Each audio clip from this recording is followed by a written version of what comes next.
Good morning mga Lods. Meron lang sana akong sasabihin sa lahat ng mga gumagamit sa Bible. Alam ko na alam niyo ito, pero ayaw lang niyong banggitin. Tanong ko sa inyo, sino si Constantino the Great? Di ba? Siya ang nag-ano sa Bible, siya ang naglikom sa Bible. Ano si Constantino the Great? Sabadista ba? Born again ba? Di ba Katoliko? Dahil kung hindi dahil kay Constantino, hindi mabuo yung Bible. Oo, nasulat na yan. Matagal ng panahon nasulat yan. Pero siya nagpakahirap. Siya ang na, siya ang naghirap sa paglikom sa utos ng Katoliko.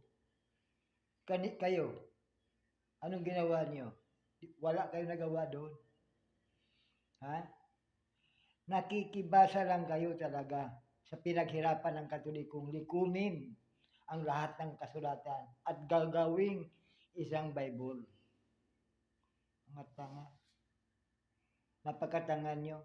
Ayaw nyong banggitin yan eh. Umaangkin kayo, angkin na angkin.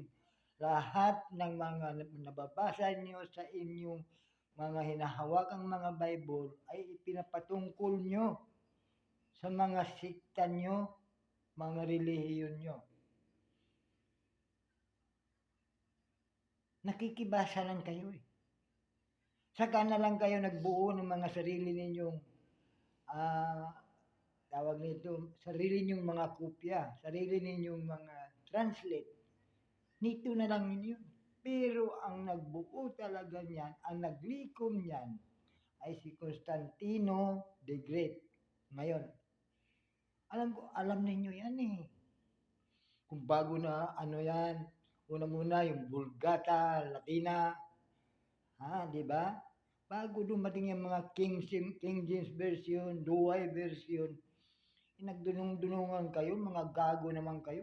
Wala namang mga mangmang naman kayo. Napaka-mangmang ninyo.